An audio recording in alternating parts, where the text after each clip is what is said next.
मेरा नाम सूरज है। जब मैं 4 साल का था तब मेरे पापा मुझे दुनिया में अकेला छोड़कर चले गए थे। मेरी माँ ने ही मुझे माँ और बाप बनकर पाला था। हमारा एक छोटा सा मकान था जिसमें सिर्फ एक ही कमरा था। रात के समय मैं अपनी माँ के साथ ही सोता था। धीरे धीरे समय गुजरता गया। अब मैं 13 साल का हो गया था। मैं गली में निकलता तो सब मोहल्ले वाले मेरी माँ के बारे में मुझसे सवाल जवाब करते थे कि तुम्हारी माँ कैसी है, वह क्या कर रही है। मैं हैरान होता था कि सब मोहल्ले वालों को मेरी माँ की इतनी चिंता क्यों लगी रहती है। जब मैं अपनी मम्मी के साथ बाहर निकलता तो सब लोग मेरी माँ को बहुत ही अजीब नज़रों से घूरते थे। एक रात मैं अपनी माँ के पास सोया हुआ था कि हमारे कमरे की खिड़की जो गली की तरफ लगी हुई थी उस पे किसी ने पत्थर मारकर उसका शीशा तोड़ दिया था। मेरी माँ और मैं दोनों डरकर उठकर बैठ गए थे। माँ को अचानक से पता नहीं क्या हुआ, उन्हें अचानक ही बहुत गुस्सा आ गया। वह पहले तो खिड़की के पास गई, फिर इधर उधर देखा और मुझसे कहने लगी कि तुम आज से मेरे पास नहीं सोओगे बल्कि बाहर बरामदे में सोया करोगे।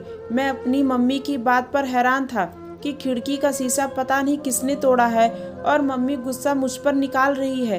खैर मैं अपनी माँ की बात मान ली और बाहर बरामदे में सोने लगा। सर्दियों के दिन थे, ठंडी ठंडी हवाएं चला करती थी और मुझे बाहर बहुत ही सर्दी लगती थी। अभी इस बात को 2 ही दिन गुजरे थे कि एक रात मम्मी मेरे पास आई और कहने लगी, चलो बेटा, हमें यह घर आज ही छोड़कर शहर जाना है। अब हमारा यहाँ पर रहना बहुत मुश्किल हो गया है। मेरी माँ ही मेरी माँ थी और बाप थी।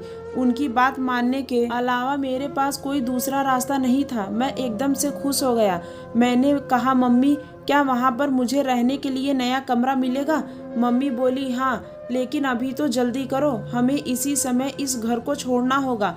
फिर मेरी माँ ने एक बड़ी सी चादर में खुद को लपेट लिया और घर से बाहर कदम रखा। उन्होंने मेरा हाथ पकड़ा हुआ था।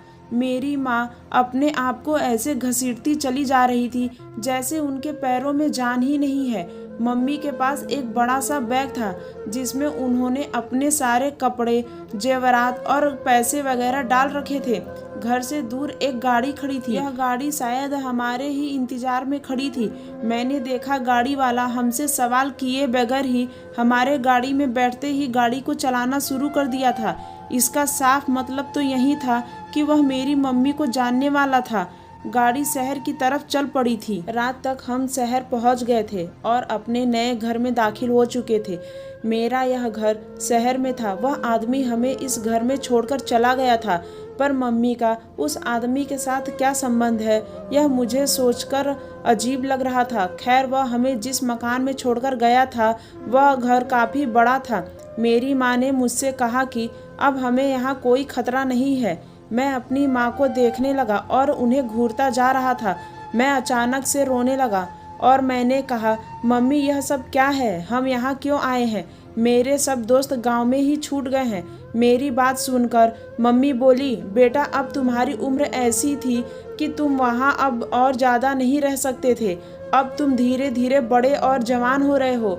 वहाँ पर लोग तुम्हारा जीना मुश्किल कर देते। सबसे बड़ी बात तो यह थी कि वहाँ के लोग तुम्हें मेरे खिलाफ कर देते। मम्मी की बात पर मुझे याद आया कि पिछले दिनों गली के नुक्कड़ पर खड़े एक लड़के ने मुझे और मेरी माँ के बारे में बहुत गलत बातें की थी।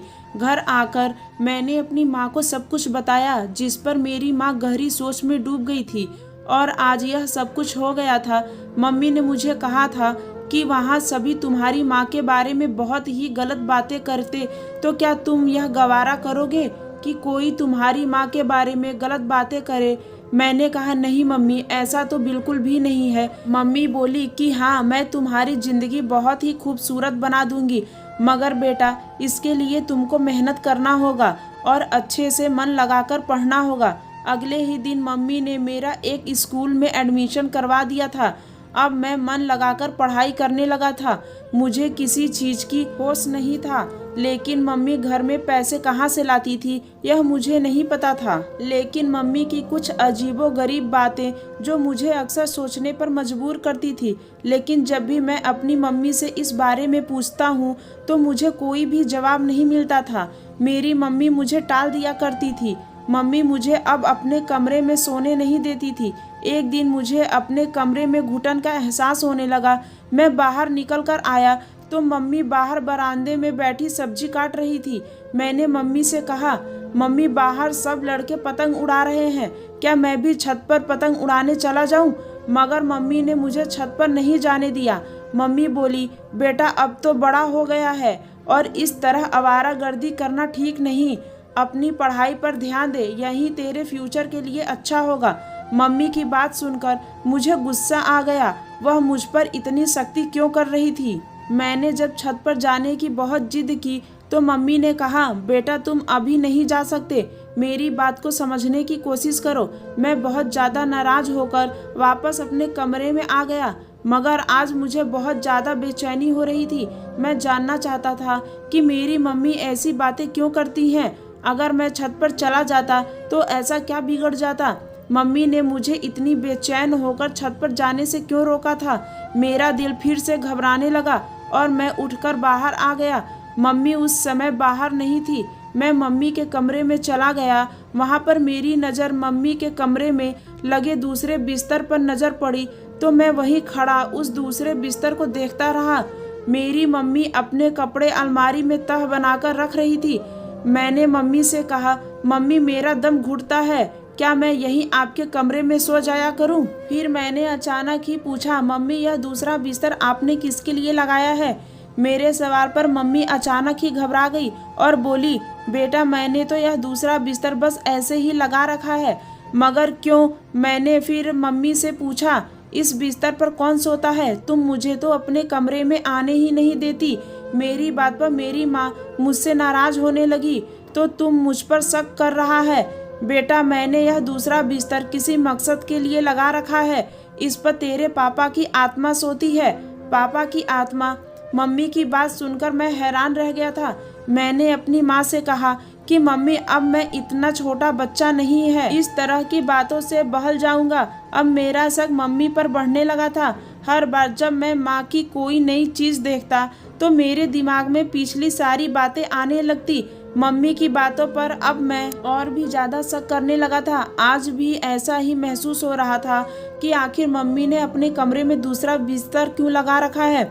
मम्मी तो एक ही चारपाई पर सोती है। लेकिन मैंने मम्मी से पूछा तो मम्मी ने कोई जवाब नहीं दिया और मैं चुप हो गया।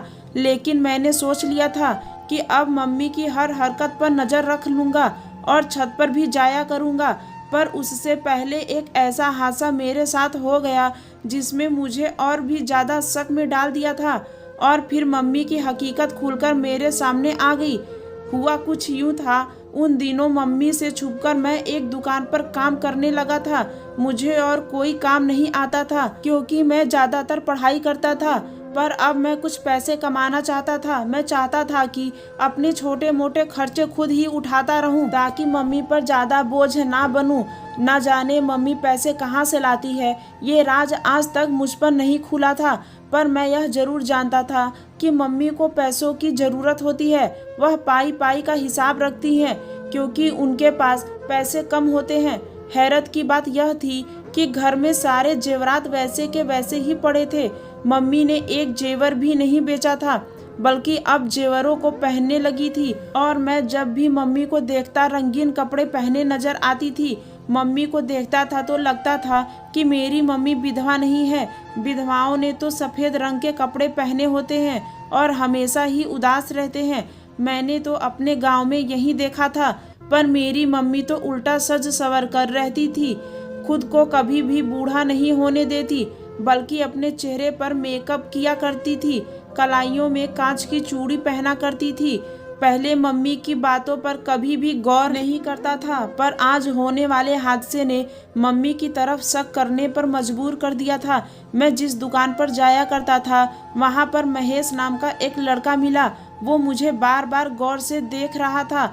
कभी आकर मुझसे कभी बात करने की कोशिश करता तो कभी मुझे पानी का गिलास देता। मैंने कहा, तुम कौन हो, किस गांव से संबंध रखते हो? हम दोनों एक ही गांव के थे। मज़े की बात तो यह थी कि वह मेरी माँ को जानता था, मगर मैं उसे नहीं जानता था। हम दोनों एक दूसरे से गले मिलकर बहुत खुश हुए थे। वह कहने लगा, हमें तो पता ही नहीं चला, तुम लोग रातों रात गांव छोड़कर चले गए। हम लोग तो बहुत ज़्यादा डर गए थे कि भगवान ना करे तुम लोगों के साथ कोई हादसा तो नहीं हो गया, क्योंकि तुम्हारी मम्मी के तो वैसे भी बहुत सारे लोगों के साथ। यह कहकर उसने अपना वाक्य अधूरा छोड़ दिया था। मैंने कहा कि अपनी बात पूरी करो, तुम क्या कहना चाहते हो? वह बोला कि नहीं नहीं, कुछ नहीं, मैं तो बस ऐसे ही कह रहा था। और सुनाओ, तुम्हारी मम्मी ठीक है? उसने अजीब से शब्दों में पूछा। उसके शब्दों में हिकारत भरी हुई थी। मैंने कहा, हाँ मम्मी ठीक है।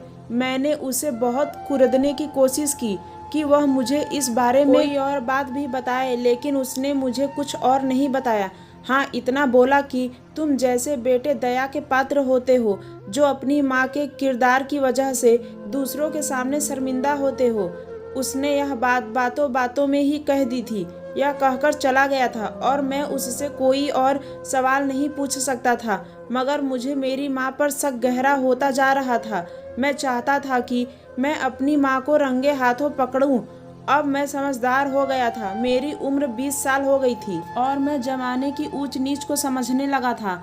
मुझे लगा था कि मेरी माँ किसी से मिलती है और उसका किसी मर्द के साथ कोई चक्कर तो जरूर है, और मैं इस बात की तह तक जाना चाहता था कि मेरी माँ के किस किस के साथ संबंध है। महेश ने इतनी गहरी बात क्यों कही थी? इसलिए मैंने अपनी माँ की हर हरकत पर नज़र रखना शुरू कर दिया, और आज तो मैंने बहुत ही अजीब देखा। रात के लगभग 12 बजे से मैं अपने दोस्त के एक घर से पढ़ाई करके आया। मैंने सोचा था कि आज अपनी माँ के कमरे में जाकर जरूर देखूंगा कि वहाँ पर मम्मी के अलावा और कौन होता है। मुझे मम्मी पर शक थे कि रात को जरूर मम्मी किसी को अपने कमरे में सुलाती है। आखिर वह दूसरा बिस्तर मम्मी किसके लिए लगाया था? और फिर मैंने जैसे ही घर पहुंचा तो घर के बाहर ही गेट पर 2 मर्दाना जूते रखे हुए थे। बाहर रखे जूते देखे तो मेरी तो जैसे आंखें फटी की फटी रह गई थी। जूतों को देखकर मुझे साफ पता चल गया था कि आज हमारे घर में कोई और भी आया हुआ है। मैंने सोचा कि रात के 12 बजे मम्मी के कमरे में दस्तक देकर उनको मौका देने से अच्छा है मैं यहीं बाहर बैठकर इंतजार करूं कि वह आदमी कौन है, कहाँ जाता है। मैं अपने कमरे में आ गया था। बाहर बरामदे में बैठना मुमकिन नहीं था। कमरे की खिड़की से बाहर का मंजर साफ नजर आता था। मैं अपने कमरे में बैठकर बाहर नजर जमाया हुआ था। रात के काफी समय गुजर गया था। मुझे नींद नहीं आ रही थी। मेरी नजरें चौकन्ना थी। मैं बिल्कुल अलर्ट होकर बैठा हुआ था, लेकिन सुबह के 4 बज गए थे और अभी तक मम्मी के कमरे से कोई नहीं निकला था। सुबह के 4 बजते ही मेरी आंख लग गई और मैं सो गया था। फिर जब मैं उठने के बाद बाहर आया तो देखा कि मम्मी घर के काम कर रही थी। यह देखकर मैं मम्मी को रंगे हाथों नहीं पकड़ सका, क्योंकि अब ना ही वह जूते वहाँ थे और ना ही कमरे में कोई ऐसी आसार नजर आ रही थे। मुमकिन है कि वह आदमी जो भी था वह जा चुका था। मैंने देखा कि घर का दरवाजा भी बंद था। अब मेरे पास कोई सबूत नहीं था जिस पर मैं अपनी मम्मी से सवाल जवाब करता। मैं खामोश हो गया था। दिल ही दिल में कूदने लगा कि अब मैं मम्मी का राज कल जरूर खोल कर रहूँगा। अगली रात हुई तो सोचा कि नींद आ जाएगी, इसलिए मैं कमरे से बाहर रहूँगा, बल्कि घर से ही बाहर चला जाऊँगा, और जब वह आदमी आएगा तो जरूर देखूंगा कि यह है कौन। मैं घर के बाहर जाकर बैठ गया ताकि मुझे नींद ना आए। मैं उस आदमी का इंतजार कर रहा था। फिर सोचा कि मम्मी मुझे देख लेंगी तो क्या सोचेंगी। यही सोचते हुए मैं घर के अंदर उठकर आ गया और बाहर बरामदे में ही बैठ गया। अभी मुझे यहाँ बैठे हुए 2 ही मिनट गुजरे थे कि मेरी माँ अपने कमरे से निकलकर मेरे पास आई। उन्होंने मुझसे पूछा कि सूरज बेटा, तुम इतने परेशान क्यों हो? क्या बात है? मुझे नहीं बताओगे? लेकिन मैं चुपचाप बैठा रहा। अपनी माँ के सवाल का कोई जवाब नहीं दिया। मेरी माँ मेरे पास ही बैठ गई और फिर माँ ने जो बात मुझसे कही, मेरे तो पैरों तले से जमीन निकल गई थी। माँ बोली, बेटा मैं सब जानती हूँ कि तुम कुछ दिनों से मुझ पर नजर रख रहे हो। तुम जानना चाहते हो कि घर के बाहर जूते किसके हैं, मैं रंग बिरंगे कपड़े क्यों पहनती हूँ और जेवर किसके लिए पहनती हूँ। मम्मी के मुंह से यह सारी बातें सुनकर मैं हैरान रह गया।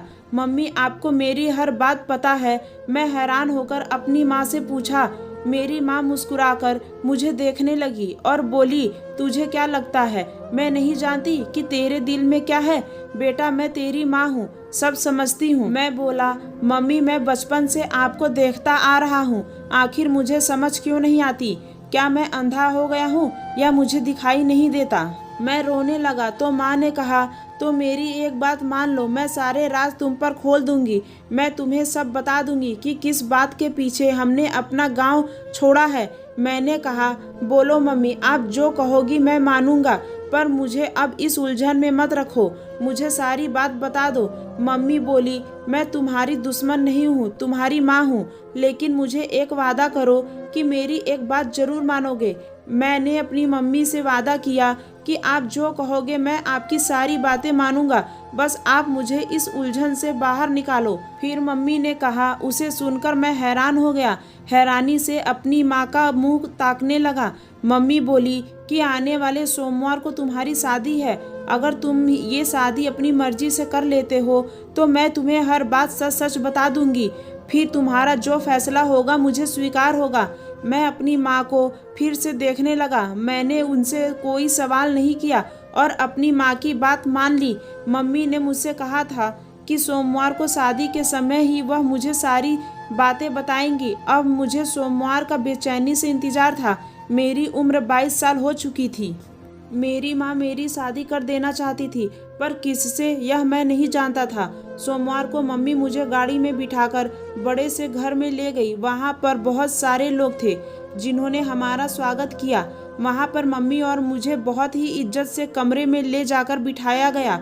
मेरे सामने 7 लोग आकर बैठ गए और बोले, तुम्हें इस शादी से कोई एतराज़ तो नहीं है? तो मैंने ना में सर हिला दिया। फिर वह लोग कहने लगे कि तुम हमारी बहन को खुश रखना, हम तुम्हारी हर तरह से मदद करेंगे। मैंने हाँ में सर हिला दिया। मैं नहीं जानता था मेरी माँ उस लड़की से शादी क्यों करवाना चाहती है जिसके 7 भाई हैं। खैर, थोड़ी ही देर बाद शादी की रस्में शुरू हो चुकी थी। मैं जो कि अब तक यह सोच सोच कर परेशान हो रहा था कि मधु इतनी खूबसूरत है, फिर उसके भाई उसकी शादी मुझ जैसे गरीब लड़के से क्यों करवाना चाहते हैं। आखिर मधु में ऐसी क्या कमी है? और मधु के अंदर जो कमी है वह फेरों के समय खुलकर सामने आ गई थी। जब मधु फेरों के लिए खड़ी हुई तो वह एक पैर से लंगड़ कर चल रही थी, यानी कि मधु एक पैर से लंगड़ी थी, मगर वह बहुत ही सुंदर थी। और फिर मधु मेरी पत्नी बन गई। मैंने मधु को दिल से अपनी पत्नी स्वीकार कर लिया और अब मुझे इस बात का इंतजार था कि मेरी मम्मी ने मुझे क्या क्या राज छिपाए हुए हैं। अब वह मेरी माँ थी और एक विधवा औरत ही थी। मैं उनसे सख्ती से भी सवाल जवाब नहीं कर सकता था। मैंने जो शर्त रखी थी वह मैंने पूरी कर दी थी। उनकी बताई हुई लड़की से शादी कर ली थी।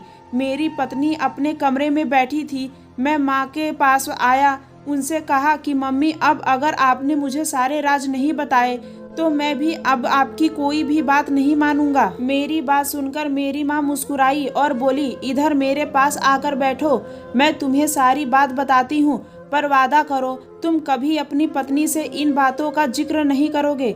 मैं मम्मी के पास बैठ गया तो माँ ने अपनी कहानी शुरू की।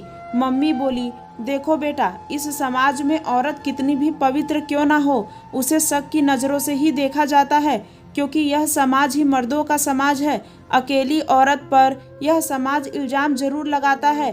गांव में भी मेरे साथ ऐसा ही हुआ था। हमारा छोटा सा घर था, तुम मेरे पास सोते थे और गांव में बहुत से घटिया लोगों की नज़र मुझ पर थी। हमारे कमरे की खिड़की गली की तरफ खुली थी।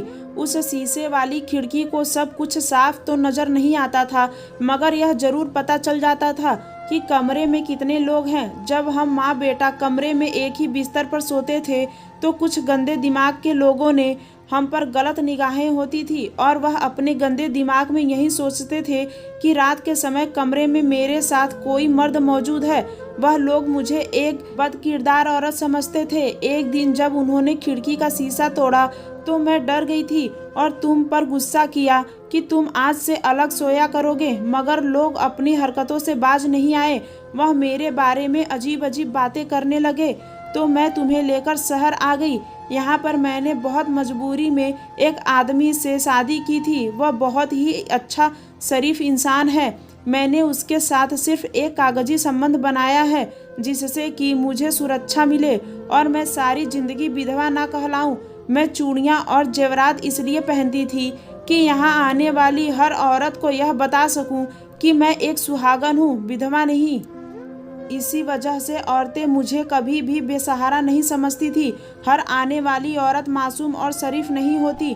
कुछ औरतें बहुत ही चालबाज होती हैं और बुरे मर्द तो हर जगह मौजूद होते हैं। वह अकेली औरत के पीछे पड़ जाते हैं। मैं विधवा बनकर नहीं रहती थी, सुहागन बनकर रहती थी और लोगों को यह संदेश देती थी कि मेरा पति जिंदा है। मगर बेटा, तुम उस इंसान की चिंता मत करो जिसने मुझे सहारा दिया है। वह बहुत ही अच्छा इंसान है।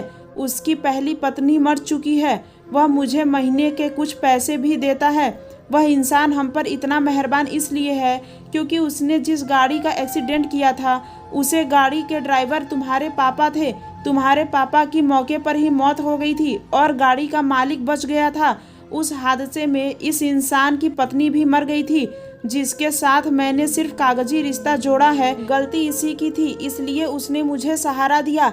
इसका कहना है कि इस तरह अपनी गलतियों का कुछ पश्चाताप कर सकेगा, क्योंकि उसकी एक छोटी सी गलती की वजह से आज मैं विधवा हो गई और तुम अनाथ हो गए। वह हमारा सहारा बना और मेरे साथ उसने कोर्ट मैरिज की है।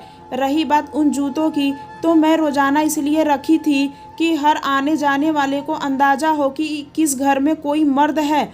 और बाकी मैं तुम्हारे सवालों के जवाब उम्मीद करती हूँ कि तुम्हें मिल गए होंगे।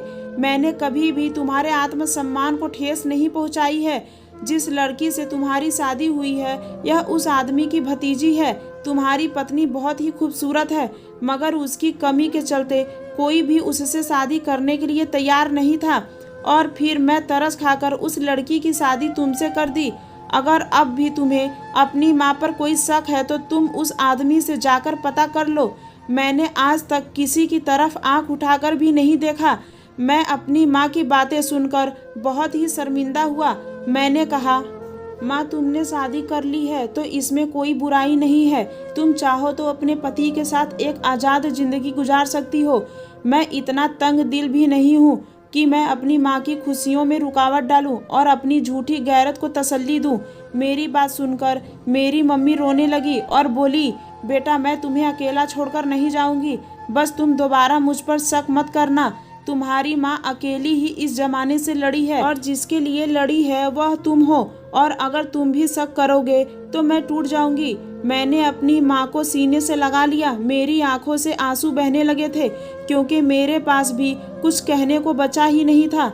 लेकिन मैंने सोच लिया था कि अब मैं अपनी माँ को तन्हाई की मौत नहीं मारूंगा।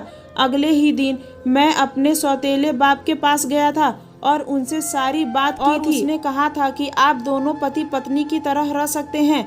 आपने एक दूसरे से शादी की है, कोई जुर्म नहीं किया है। और फिर इस तरह है, मेरे मम्मी पापा अलग घर में रहने लगे। मैं और मधु उसी पुराने घर में रह रहे हैं। अब मेरी माँ भी अपने ज़िंदगी में खुश है और मेरे जीवन में भी खुशियाँ ही खुशियाँ हैं। अगर स्टोरी पसंद आई तो प्लीज़ मेरे चैनल को सब्सक्राइब करें।